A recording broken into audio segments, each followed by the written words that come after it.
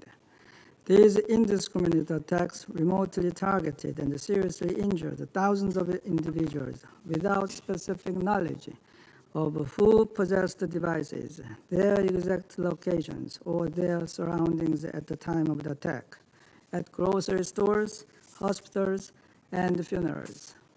Such attacks raise serious concerns about whether the core principles of IHL, distinction, proportionality, and precaution, were upheld during these operations. Reports also indicate that the exploded devices, predominantly pagers and walkie-talkies, were harmless portable products, which are prohibited from being used as booby traps under Article 7, Paragraph 2 of the amended Protocol 2 of the Convention on Certain Conventional Weapons.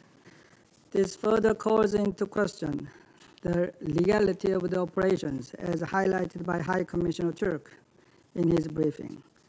We call on all stakeholders to immediately cease all violations of international humanitarian law. Second, the international community must come together in urgent and serious discussions to address the emerging risks posed by the unprecedented form of warfare witnessed this week. The attacks weaponized thousands of personal communication devices for remote detonated destruction, elucidating the alarming potential for any consumer electronics to be exploited and transformed into lethal weapons that transcend our imaginations.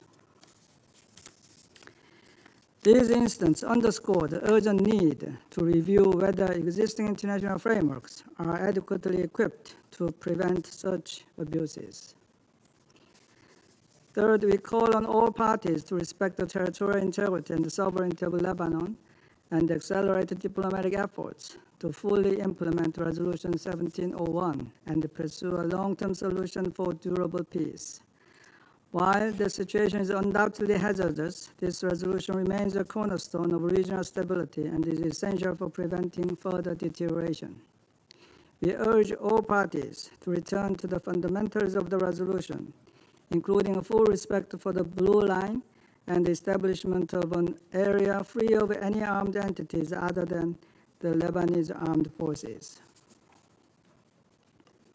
Fourth, my delegation strongly urges all parties to exercise maximum restraint and prioritize de-escalation during this highly perilous period. Israel has recently added the safe return of displaced northern residents as a new objective of its military action, stating that operations will continue until they can return home. It also conducted airstrikes today in a densely populated area in Beirut, which reportedly killed at least 12 people and injured over 60, including civilians, with others buried under the rubble. Further escalation would probably result in far greater civilian casualties, increased threats to UNIFIL peacekeepers, and unparalleled regional security risks. Indeed, from the Blue Line to Gaza, the West Bank, Yemen, and Syria, the region is on the brink of widespread and massive war. Even a single misstep or miscalculation could trigger a catastrophic situation with grave consequences for the lives of millions that could extend far beyond the region. As we now truly stand at an inflection point, we once again call on all parties to return to the negotiating table with a particular urgency for a ceasefire in Gaza, which lies at the very heart of de-escalation. I thank you, Mr. President. I thank the representative of the Republic of Korea for their statement. I give the floor to the representative of the United States. Thank you, Mr. President. And thank you, Undersecretary General DiCarlo and High Commissioner Turk, for your briefings. Colleagues, the United States remains of the view that a broader conflict in the Middle East is neither desirable nor inevitable. But the actions various actors take in the coming days will, once again, determine how the situation evolves.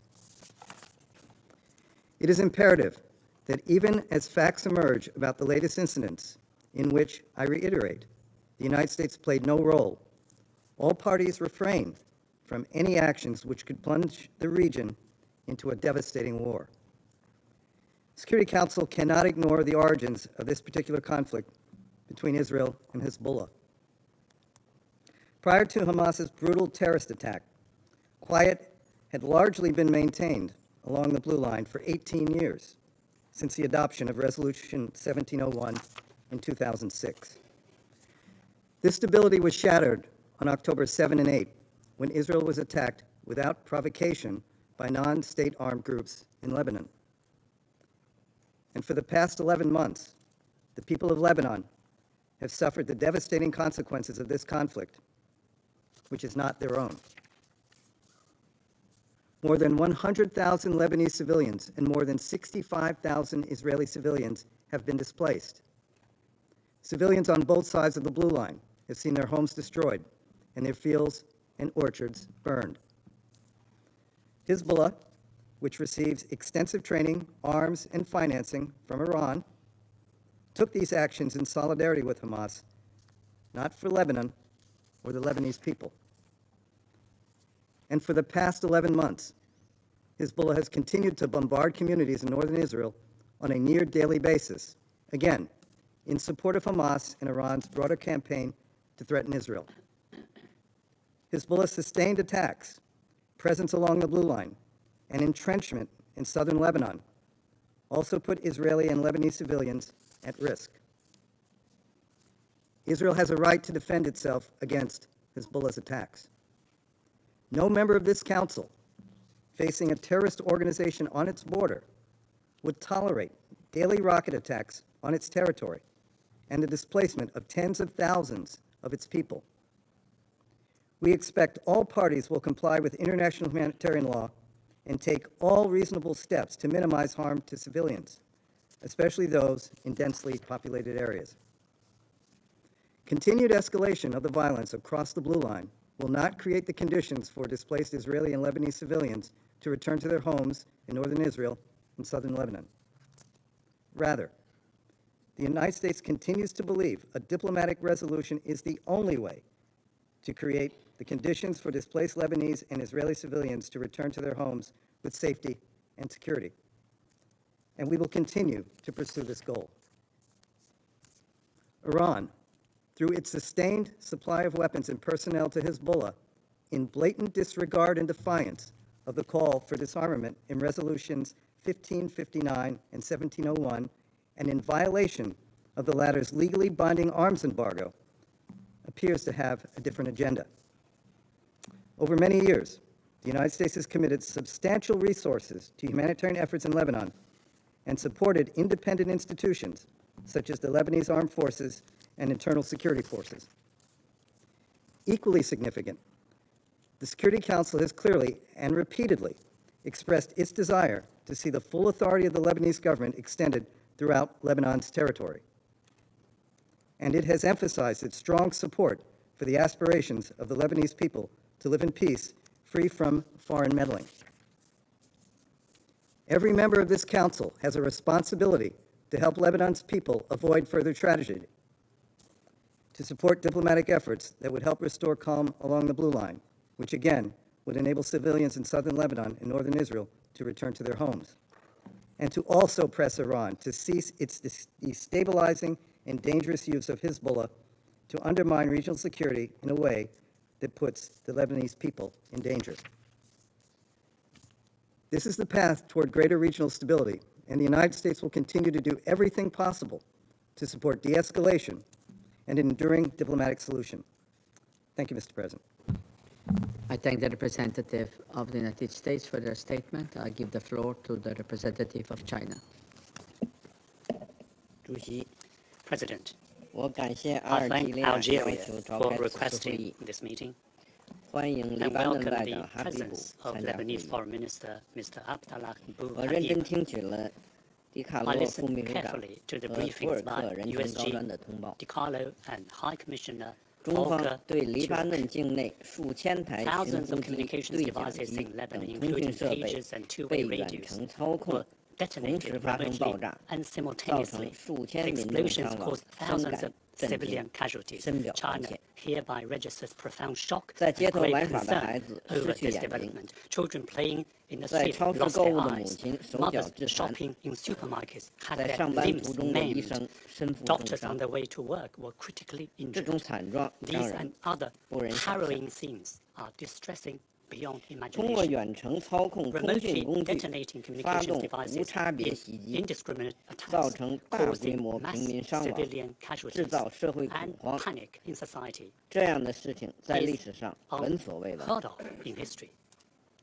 这种行为 This 无疑 act 是 is, 对一国 without a 主 doubt, 权和安 a 全的 gross 严重侵犯， violation of a country's 是 sovereignty 对 and 国际法， security, 特别是 and 国 a 际人道 blatant 法的公 breach 然违 of 反， international law, 是 particularly 对生命的 international 漠视和践踏。 humanitarian law, is an act that tramples on 袭击 human 手 lives 段之 with 残忍， unconscionable 性质 callousness. 之恶劣， The attacks were so 令人发指， outrageously brutal and atrocious that 必须予 they 以最 deserve 强烈的谴责。 nothing less than condemnation in the 截止 strongest 目前， terms. 尚 So 无 far, 人宣布 no 对 one 此 has 次袭击 claimed 负责， responsibility for the 但 said 各方 attacks, 对 but 肇事 different 者 parties 也做出了基 have 本 come 一致 to 的判断。 more or less the same conclusion as to 我 who 们 did 呼吁 it.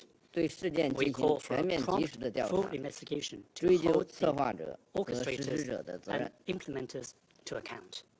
当前， Right now, 中东地 the 区局势 situation 岌岌 in the 可 Middle 危， East is 以 hanging 色列 by a 在 thread. 加沙的军事行动 Israel's 仍在持续 military，operations 以 in 夺取 Gaza are 4 still 万多 ongoing, 巴勒斯 which 坦 have 民众 already 的生 claimed 命， more than 40,000以色列 Palestinian lives. 同时还在不断加剧 Israel 以边 is 境地 also 区的紧张局 heightening 势。 the tensions around its border with 我们 Lebanon. 注意到有关分析 We are 指出， informed by some analysis 此 that 次远程 the 操控袭 recent 击 remotely 预示着 executed 大 attacks 规模军 are 事 a 行动的开 precursor 始。 to major military operations. 我们也注 We 意到 have 真 also 主党 taken 领 note 导 of 人 the 的最 latest 新表态。 statement from the Hezbollah leadership. 我们对离以局势可 We 能 are 进一 deeply 步升 concerned 级 by 深 the 表担忧， possibility of a further escalation of the 呼吁 tensions 所有各方 between 保 Lebanon 持 and 最 Israel. 大 We call on 限 the 度的 parties 克制， to exercise 特 maximum 别呼吁 restraint 以色列 and call on Israel in 放下 particular 使用 to 武力的执 forego 念， its obsession 立 with the 即 use of 停止 force 在 and to 加沙的 halt 军事行动， without delay its military operations in 立 Gaza, 即停止 its 侵犯黎巴 violations 嫩 of 主权 Lebanon's 和安 sovereignty 全 and 的行为 security,，立即停 and 止 its 可能将地区 adventurism 拖入新的 that 浩劫 risks 的冒险行径。 dragging the region into yet another devastating 我 catastrophe. 们强烈敦 We 促 strongly 对以 urge 色列有 countries 影响的 with 国家 influence 拿 over 出实 Israel 际行动， to take 制 tangible 止以 steps 色列 to 在 stop 错误的道 Israel 路上 from 越 going 走越远。 further down the wrong 我们 path. 支持安理 We 会 support the Security 采取 Council 一切 in 必要行 taking 动， all necessary 为 actions 缓和离 and 以局 doing 势、 all it 维 can 护中东 to 地区 ease the 和平稳 situation 定 between Lebanon 做 and 出最大 Israel 努 and 力。 to maintain 谢 peace 谢 and stability in the Middle East. Thank you, President. I thank the representative of China for the statement, and I give the floor to the representative of the United Kingdom. Thank you, President. I thank USG De Carlo and High Commissioner Turk for their briefing today. This past year has seen continuous and devastating violence across the region. Civilians have suffered on a dreadful scale on both sides of the Blue Line.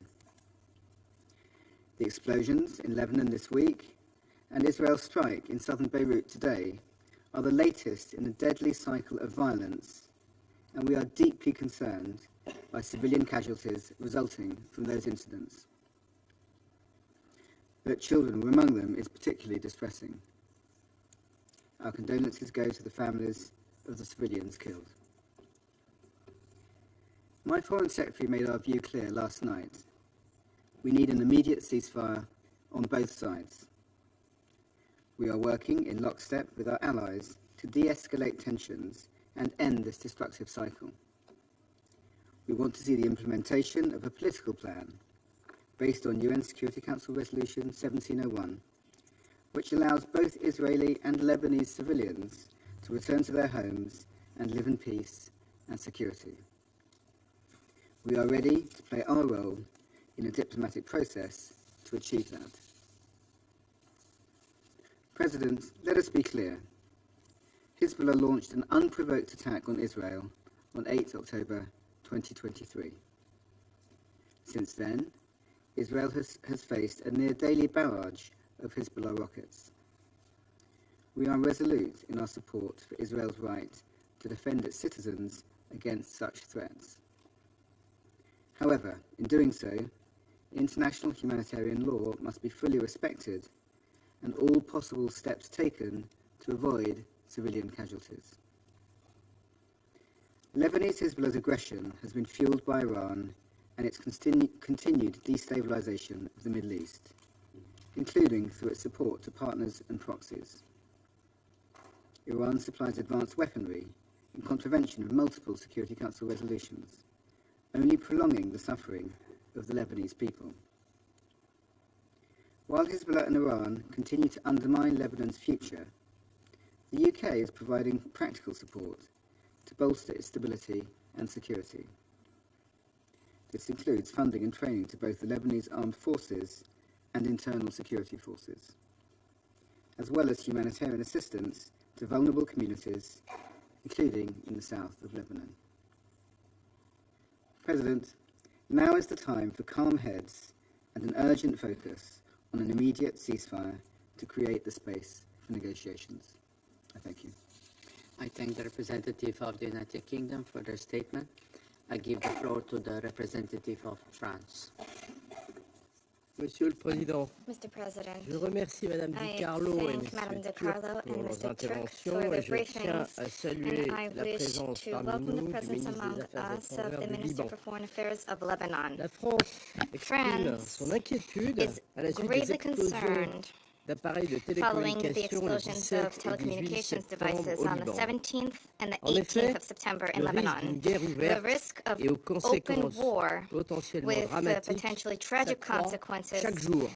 heightens with each passing day. This is a prospect that needs to be averted at all costs. There's an urgent need for all parties to work towards de-escalation. Resolution 2749, adopted on the 28th of August to renew UNIFIL's mandate, clearly calls for this. This resolution calls upon all stakeholders to adopt immediate measures to de-escalate and demands the full implementation of the framework recognized by all, namely Resolution 1701, including the restoration of a complete cessation of hostilities. These resolutions must be complied with by all. To that end, we demand that the Israeli authorities exercise utmost restraint after their recent declarations about military operations in Lebanon. We also recall our demand for Hezbollah to immediately cease its attacks against Israeli territory. And there's lastly a vital need for all parties to meet the obligations incumbent upon them under international humanitarian law, specifically vis-à-vis the protection of civilians. France has persisted in our efforts to identify the conditions for an agreement and to restore cessation of hostilities along the blue line in line with Resolution 1701 and to ensure the safety and security of civilians both in Israel and in Lebanon. Thank you. I thank the representative of France for their statement. I give the floor to the representative of Mozambique. Thank you, Mr. President. I wish to thank the Slovenia presidency for convening this urgent meeting requested by Algeria. We are grateful to Undersecretary General Rosmel Di Carlo and the High Commissioner Volker Turk for their insights on this deeply concerning matter. We also acknowledge the presence of His Excellency, the Minister of Foreign Affairs of Lebanon, and representatives of Iran and Israel. Mr. President, Mozambique views the current situation in Lebanon with deep concern. The escalating cross-border hostilities between Hezbollah and Israel have significantly heightened regional tensions. We are particularly alarmed by the recent cyber attack in Beirut and other parts of the country, which resulted in the detonation of pagers and other electronic devices. This unprecedented incident, occurring on September 17 and 18, has led to a tragic loss of lives and numerous injuries. We deeply deplore the deaths of civilians.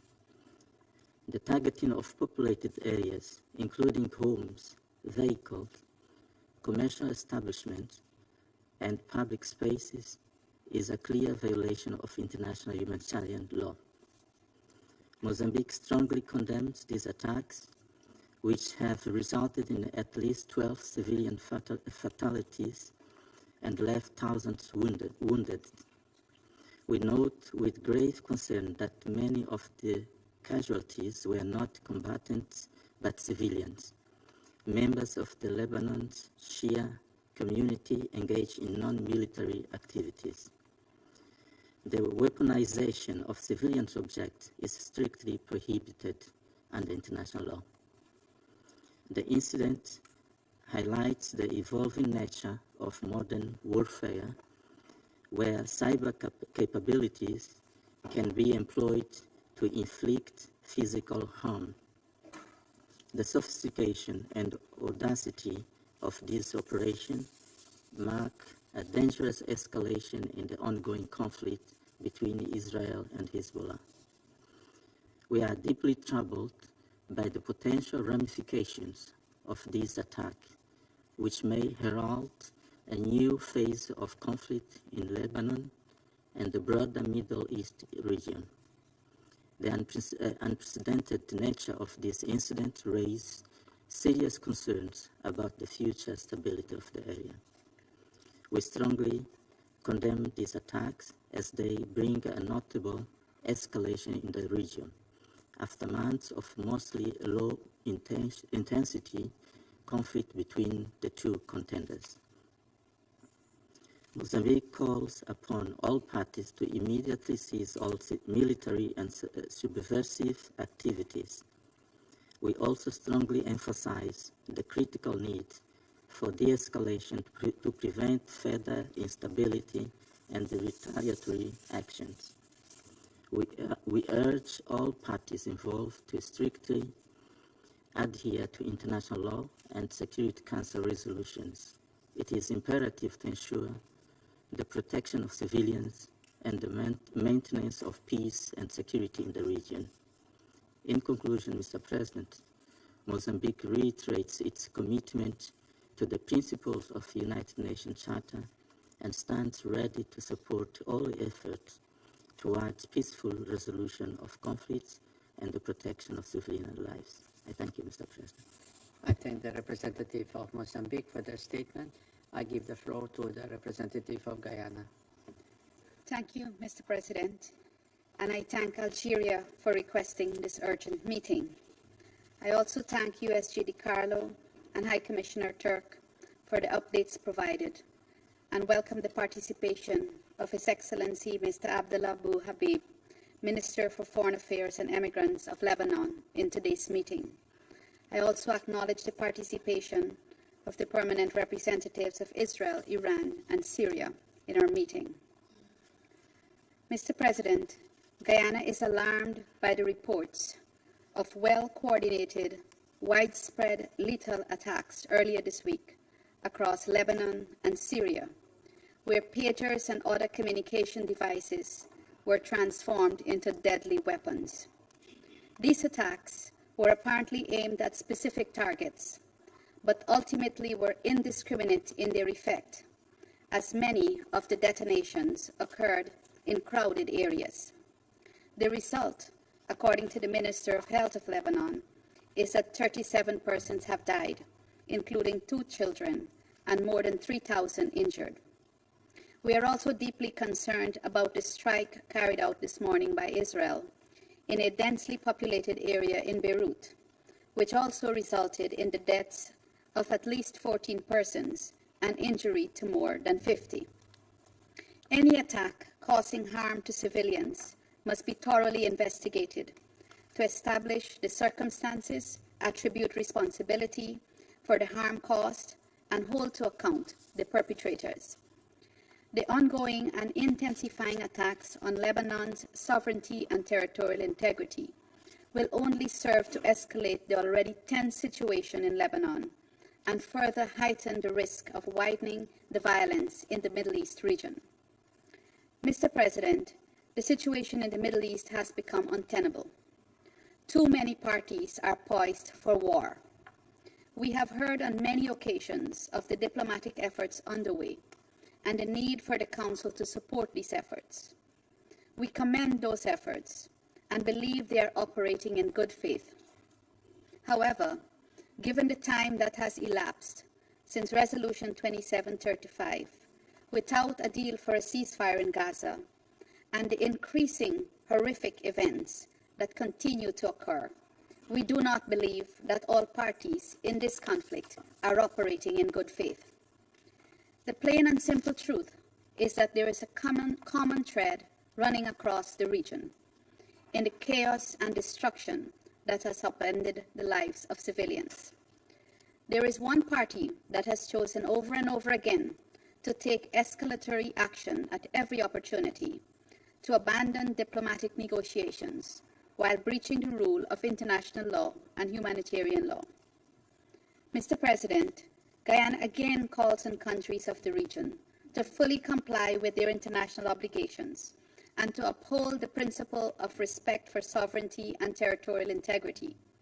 We demand that all parties adhere to international law, including international humanitarian law and the United Nations Charter. It is imperative that there be a return to maximum restraint and an abandonment of rhetoric that only serves to inflame. We call on those with considerable influence to do more.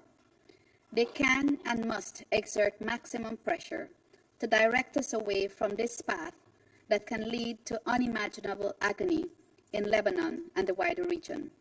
A ceasefire in Gaza to end the immense suffering in the Strip is at the heart of de-escalating the increasing tensions in the region. Mr. President, the reality that we must confront is that lasting peace will not come through war. Violence will only doom us all to a cycle of escalating attacks, death, and destruction. The people of the Middle East are no less deserving of stability and security. Leaders of the region must recommit to dialogue and to peaceful resolution to this conflict. I thank you. I thank the representative of Guyana for their statement. I give the floor to the representative of Japan. Thank you, Mr. President. I thank USG DiCarlo and High Commissioner for Human Rights, Mr. Volker Turk, for their briefings. Japan is extremely concerned with the situation in the Middle East and is monitoring the escalation of tensions with grave concern, especially the incidents this week where a large number of communication devices exploded across Lebanon and Syria, reportedly killing dozens of people and injuring thousands. We are concerned that children were among the victims, including those reportedly killed. Mr. President, Japan urges all concerned actors to refrain from any further action or retaliation to avoid a further catastrophe in the region. The ongoing Gaza conflict has already inflamed regional tensions. No one desires another full-scale conflict between Israel and Hezbollah, and civilians always pay the highest price if such a situation arises. All parties must once again recall their commitment to the full implementation of Security Council Resolution 1701 and return to a cessation of hostilities. The fact that these incidents happened in multiple places, including densely populated areas, and caused civilian casualties is appalling. Civilians must be protected at all times in accordance with international law. We call for an urgent, thorough, and transparent investigations into the blasts. The exchange of fire across the Blue Line has expanded dramatically since October last year. In relation to this, Japan reiterates its strong support for an immediate ceasefire in Gaza and the release of the hostages based on the outlines of Security Council Resolution 2735. We stress the need for a comprehensive, just and lasting peace in the Middle East. We remain committed to making every diplomatic effort to end the violence and restore stability in the region. I thank you, Mr. President. I thank the representative of Japan for their statement. I give the floor to the representative of Malta. Thank you, President. And I thank Mr. Carla and Mr. Took for their briefings and welcome the presence of His Excellency the Foreign Minister of Lebanon and acknowledge the participation of the permanent representatives of Syria, Iran and Israel. The Council meets today against the backdrop of what it has warned about for months, the growing prospect of regional escalation. Earlier this week, widespread simultaneous explosions across Lebanon killed at least 40 people and injured thousands of others, including children. The images we have witnessed are distressing. We echo the sentiments outlined by UN High Commissioner for Human Rights Volker Turk. The simultaneous targeting of thousands of individuals, whether civilians or members of armed groups, without knowledge as to who was in possession of the targeted devices, their location and their surroundings, violates international human rights law and, to the extent applicable, international humanitarian law. The large-scale consequences of such a widespread attack, including the large number of civilian casualties, were foreseeable. Such action also reflects a worrying disregard for established norms and IHL. Now there must be an independent and transparent investigation as to how these consumer electronic devices were turned into bombs which were detonated in populated areas impacting civilians and overwhelming Lebanon's health services. President, recent Israeli airstrikes in Lebanon serve as another escalation that exacerbates tensions, which we denounce. This takes place whilst the military wing of Hezbollah persists with its indiscriminate firing of rockets into Israel. We also continue to condemn these actions.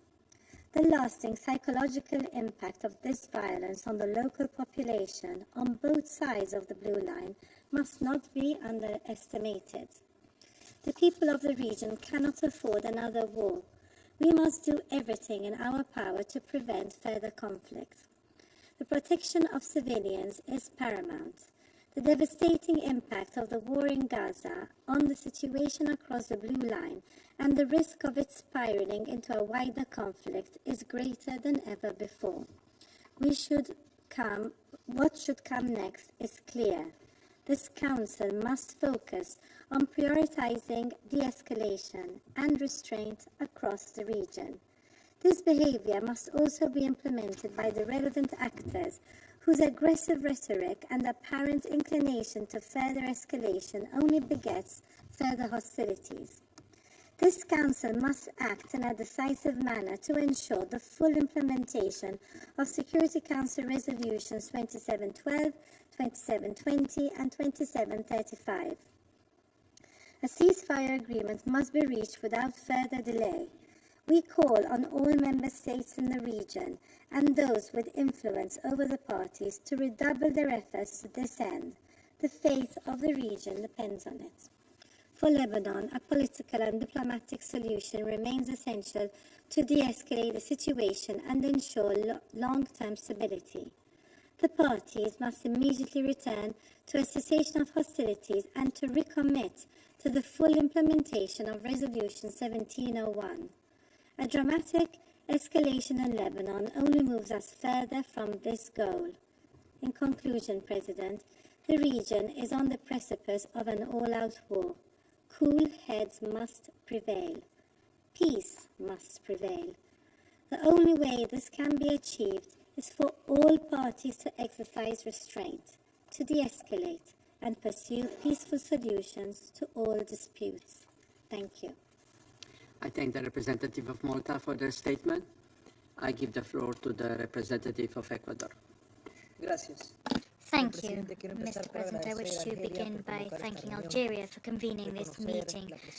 I also wish to recognize the presence of the Foreign Affairs Minister of Lebanon and also the delegations of Israel, Iran and Syria in this chamber. The extremely violent events which have been seen in Lebanon in recent days are cause for alarm and grave concern.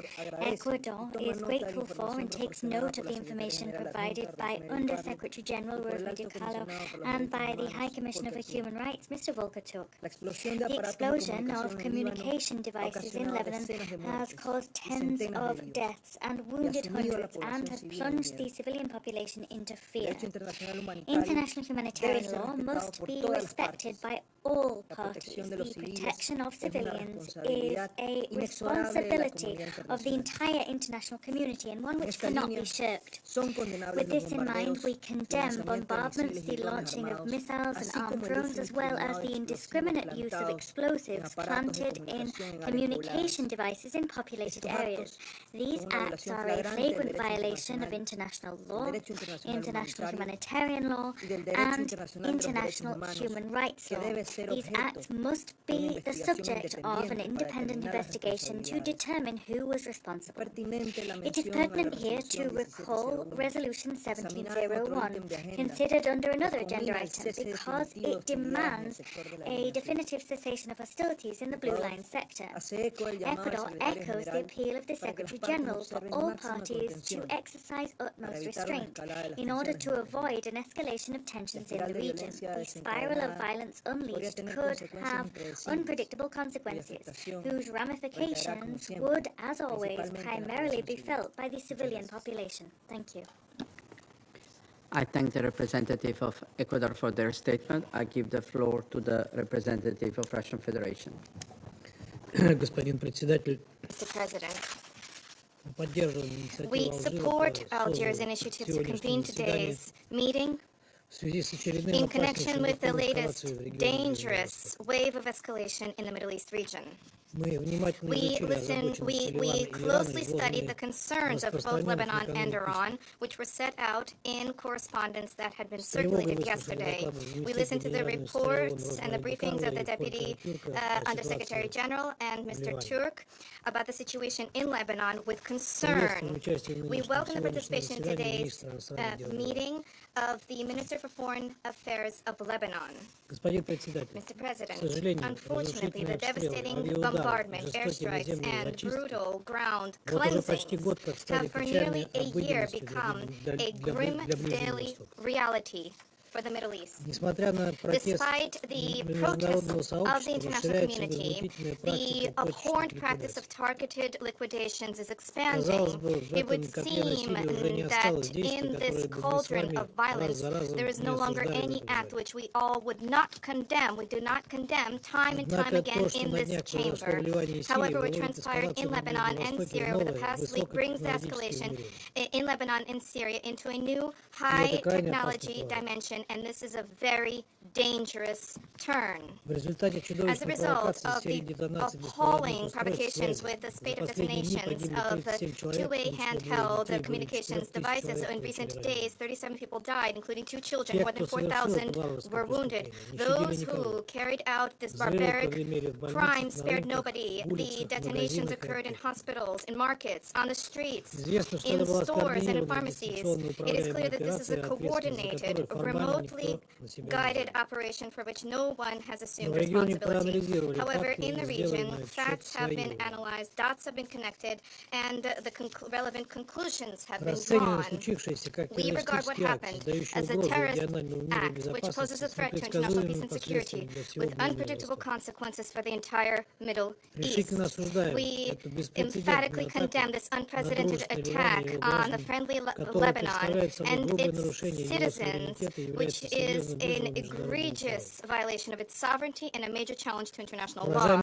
We extend sincere condolences to the families of the dead, and we wish a speedy recovery to those who were wounded. Those behind this crime certainly are aware that such attempts to draw Lebanon into a regional confrontation are fueling an already volatile situation in the region. Clearly, the organizers of this unprecedented attack, unprecedented in terms of the malicious use of domestic communications devices, have deliberately been seeking to foment a large-scale military confrontation. They have striven to provoke a new major Middle East war. This is not the first such attempt. This is a continuation of a spate of political attacks and murders and assassinations in Lebanon, Syria, in Lebanon, and Iran, for a part of which the West Jerusalem authorities have assumed responsibility. These include the largest Greece in the past year, bombardment by Israel of South Lebanon, which continued for 2 consecutive hours and was followed by another strike on South Beirut, as a result of which, according to the Lebanese Ministry of Health, 8 people died and another 59 were wounded. The entire world was flooded with images showing the horrific magnitude of the devastation from the Israeli airstrike. We strongly condemn such actions by West Jerusalem. We call on all parties to exercise maximum restraint, to immediately cease fire, and to comply with the provisions of Resolution 1701. A major war in the Middle East is in nobody's interest. Also noteworthy is that spiraling violence is clearly undermining the Biden administration's widely touted efforts, both for ceasefire in the Gaza Strip and for stabilization of the situation on the Blue Line in Lebanon. The results of this pseudo-diplomacy are dubious at best. Instead of peace, we see ongoing bloodletting in the occupied Palestinian territory, the murder of the head of the political bureau of Hamas, Mr. Hanin, who was the main negotiator on the deal with Israel, and now the first ever large-scale terrorist attack with the use of information communications technologies, which resulted in fatalities. In the light of the policy declared by Washington and allies to use ICT for the attainment of offensive military political objectives, it is clear that specifically their actions have brought us to this threshold where we are liable to encounter terrorist threat with the use of domestic appliances.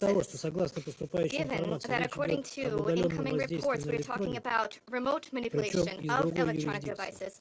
By the way, from a different jurisdiction, we view this as an exceedingly dangerous precedent. We repeatedly cautioned against such risks, including at specialized United Nations platforms, where the issue of international information security is discussed. Having foreseen that ICT can be used for destructive purposes, Russia has already for a number of years advanced the idea of establishment of a specific international legal regime to resolve to govern the digital landscape, and this would take into account technical vulnerabilities, including anonymity, cross-border features, and other hidden functions. Unfortunately, the United States and allies consistently object to any such obligations in this sphere in order to maintain their freedom of movement. The consequences of this are apparent in the terrorist attack in Lebanon. If we are talking about the consequences for the information telecommunications landscape, these kinds of incidents further worsen the already growing mistrust by states of information communications devices manufactured in other countries. This, in turn, furthers the trend of self-isolation of national infrastructures in this area, and as a consequence results in the fragmentation of the information space, undermining international standards in this area, the destruction of supply chains, and the expansion of the digital divide between developed and developing countries. With respect to the terrorist attack in Lebanon, the question of the origin of the electronic devices used for the explosions is fundamental. There is a need for a detailed account of the commercial structures involved regarding the safety of the products. Let us recall that states, pursuant to specialized key resolutions of the General Assembly, states have the obligation to ensure supply chain integrity. Mr. President, regardless of however horrific this instance of the use of ICT for terrorist purposes may be, the international community is not powerless in the face of this threat. Recently, at Russia's initiative, a global intergovernmental directory of points of contact was launched to prevent and resolve serious incidents in the information landscape, as well as to reduce tensions in crisis situations. This instrument was specifically designed in order to prevent escalation in the digital landscape, which is liable to then spill spill over into the real world. We call upon all stakeholders, first and foremost Lebanon, to avail itself of this directory. We expect that the recipients of a possible request from Beirut will immediately study it and will provide a response to Lebanese colleagues. This is key to determine all of the circumstances behind what happened in Lebanon.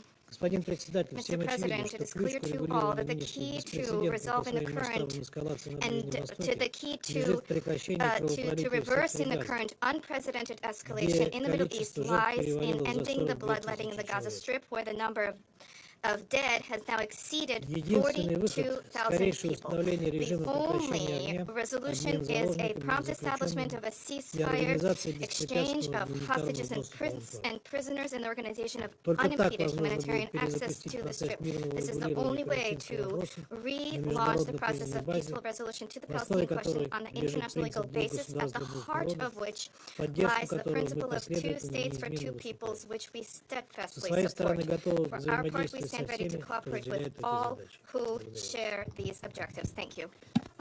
I thank the representative of Russian Federation for their statement. I give the floor to the representative of Sierra Leone. Mr. President, I also thank Undersecretary General Rosemary DiCarlo and High Commissioner Mr. Volker Turk for their important briefing.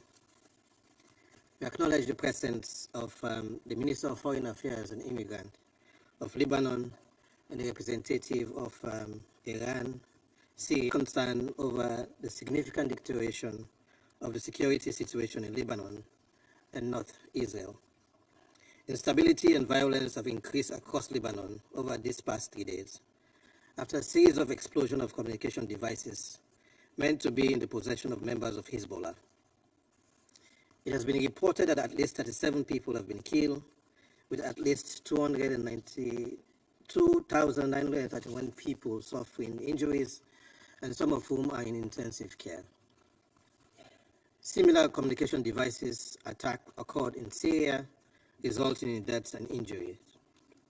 These attacks have been followed by intense strikes in southern Lebanon by Israeli warplanes, reportedly the heaviest air strikes since October 2023.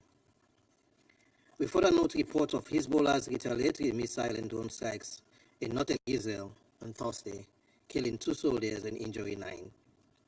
We note with concern that these actions have definitely led to a further escalation in the cycle of violent attacks between the 2 parties and an exacerbation of tensions in an already volatile region with dire security and humanitarian consequences for civilians. There are reports that the communication devices explosion in Lebanon occurred in populated areas, including at a funeral, and that there are civilians, including children, among the dead and injured. Sierra Leone condemns the killing of civilians in these attacks, which, when carried out without taking into consideration the principle of distinction, is a clear violation of international humanitarian law.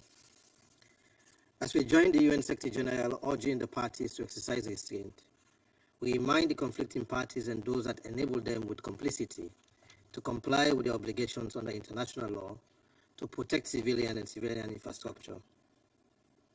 Without accountability, the ongoing blatant violations of international law can only embolden the perpetrators and endanger the seeming specter of impunity that seems to characterize the Middle East conflicts. Mr. President, just yesterday, a member of the elders, former Prime Minister Ellen Clark, asked whether the Security Council is interested in implementing its own resolutions. Several reports for UNIFIL this year has informed the Council that Hezbollah and the Israel Defense Forces have been engaged in tit-for-tat exchanges of fire beyond the blue line since the 7th October attack, with the attacks initially unprovoked from Hezbollah. The breach of the 1701 resolution and the escalation of attacks on the back of inflammatory rhetoric and the movement of troops are deeply alarming as they continue to foment tensions which risk bringing the parties very close to all-out war. Separate from the war in Gaza, the security and safety of Israeli civilians in northern Israel must be of concern. Security Council Resolution 1701 must be respected by all, and the Council must be in a position to implement all of its resolutions. As the region grapples with the war in Gaza and the dire humanitarian crisis, we reject actions that may jeopardize the ongoing peace negotiations between Israel and Hamas and threaten regional and global peace and security. We call on countries in the region and elsewhere with influence to prevail upon both parties to desist from further attacks over the Blue Line and elsewhere.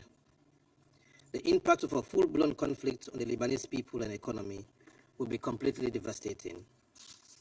The people of Lebanon have already gone through a lengthy and destructive war and periods of fragility, and this council should do all it can to prevent a recurrence.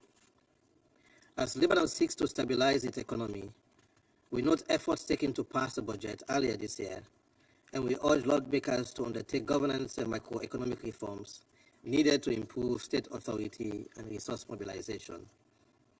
We therefore call on the parties to use diplomatic channels, including United Nations good offices, to avoid further escalation and the risk of all-out war or wider devastating regional conflagration. In this regard, Sierra Leone commends UNIFIL for their relentless effort in maintaining channels of communications, as well as the physical intervention of peacekeepers. Events since October 7, 2023 have only underscored the importance of the missions liaison and coordination mechanisms. We remain concerned over the impact of missile strikes on UNIFIL positions and injury to peacekeepers. We condemn all acts that endanger the lives of peacekeepers. We urge all parties to ensure the safety and security of UN personnel and respect the inviolability of UN premises. In conclusion, Sierra Leone continues to call for de-escalation and the need for the parties to consider the regional implications of their actions and to recommit to a cessation of hostilities. This includes a permanent ceasefire in Gaza and a holistic approach to the release of hostages and prisoners, and the implementation of a two-state solution for Israel and Palestine. I thank you. I thank the representative of Sierra Leone for their statement. I shall now make a statement in my capacity as the representative of Slovenia. First, I want to thank Under-Secretary General Rosemary DiCarlo and High Commissioner Turk for their briefings. I welcome Minister Habib in the chamber, and I also welcome the representatives of Iran, Israel, and Syrian Arab Republic in the room. I would like to express our profound concern over the latest developments in the Middle East. Let me make 3 points in this regard. First, we condemn the recent series of explosions across Lebanon and also in Syria. This unprecedented attack caused civilian deaths and injuries, instilling fear and further destabilizing the region. These explosions were devastatingly coordinated, leaving hundreds of people, among them children, injured or dead.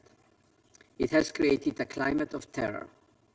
We are stepping in a dangerous new territory, and as new technology is being used and developed, we underline the need to respect existing legal obligations. Civilian objects should not be weaponized. The international law is clear. Use of booby traps is prohibited. As underlined by the High Commissioner for Human Rights, simultaneous targeting of thousands of individuals, whether civilians or members of armed groups, without knowledge as to who was in possession of the targeted devices, their location, and their surroundings at the time of the attack, violates international human rights law and, to the extent applicable, international humanitarian law. We call on all parties to respect international law, including international humanitarian law and human rights law. We support an independent and transparent investigation. Secondly, tensions between Lebanon and Israel, especially along the Blue Line, are alarming.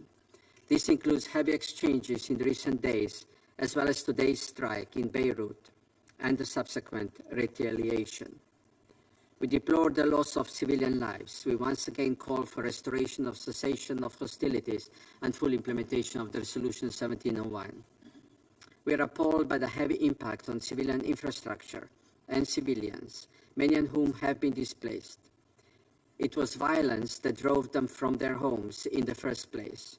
Additional violence will not bring them back. If anything, it will make their safe return an even harder task. Thirdly, we are in this situation because our resolutions have not been complied with.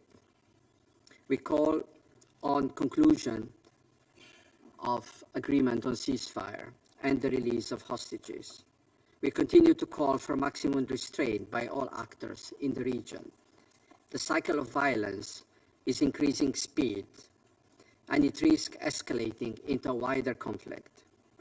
We call on all parties, both state and non-state actors, to de-escalate and refrain from any further retaliatory actions. We repeat our call on states with influence on those actors to use this influence to encourage utmost restraint and to prevent any further deterioration of the situation on the ground. This includes the troubling escalatory rhetoric of different countries and actors. Colleagues, Security Council must be united in upholding international law and maintaining peace and security. The situation between Lebanon and Israel and the war in Gaza threaten to spark a wider conflict, especially with Israel's stated intention to expand military action beyond its northern border. We have to be clear. Such action would be an attack on a sovereign state. We must prevent this by promoting diplomatic solutions that offer long-term stability. The region cannot endure another war, and we must act before the situation spirals beyond control. For almost a year, we have been cautioning from provocations and escalations, further aggravating the situation in the Middle East. We have said it before. Any of these escalations can become a conflict with a life of its own or engulf the whole region in a complex war. It is for this reason we believe diplomacy must be the only path forward. And Slovenia therefore particularly welcomes the Lebanese Foreign Minister's participation at this meeting today. Thank you. I resume my functions as President of the Council. I now give the floor to His Excellency, Mr. Abdallah Bouhabib, Minister of Foreign Affairs and Immigrants of Lebanon.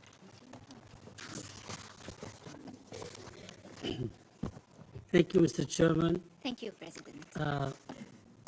First, I want to thank the Undersecretary Di Carlo and High Commissioner Turk for their presentations, as well as thank all members of the Council for acknowledging the severity and devastating consequences of the electronic attacks on peace and security of the fate of the humanity. سيد الرئيس، أصحاب المعالي والسعادة، لم يعد أحد في هذا العالم بأمان بعد الهجمات الإلكترونية التي حصلت مؤخرا في لبنان وفاقت الخيال والتصور، وما نتج عنها من ضحايا مدنيين أبرياء بآلاف من الجرحى، ومنهم أيضا ضحايا من الأطفال والنساء والشيوخ. إن مسؤولية مجلس الأمن ليست فقط تجاه الأبرياء اللبنانيين الذين سقطوا ظلما، بل تجاه الإنسانية جمعاء. فإذا مر هذا العمل الإرهابي في مجلسكم مرور الكرام بلا محاسبة وتم تجهيز الفاعل وعدم ردعه وإدانته وإرغامه على وقف هكذا اعتداءات، فإن مصداقية هذا المجلس والقانون الدولي وشرع حقوق الإنسان في خطر محدد. إن تقبلكم لما حدث يعني موافقتكم على فتح صندوق العجائب، حيث ستحظو دول ومجموعات متطرفة حظو إسرائيل وتستهدف المدنيين من كل حدب وصوب بهذه التكنولوجيا الفتاكة، ولن يتمكن أحد من منع استخدامها مستقبلا لاستهداف الطائرات المدنية وقطارات وخلافه لقتل المدنيين وترويعهم بصورة عشوائية دون تمييز. أليس هذا الإرهاب بعينه عندما يتم استهداف شعب بكامله في مدنه وشوارعه وأسواقه ومحلاته وبيوته وهم يقضون احتياجاتهم؟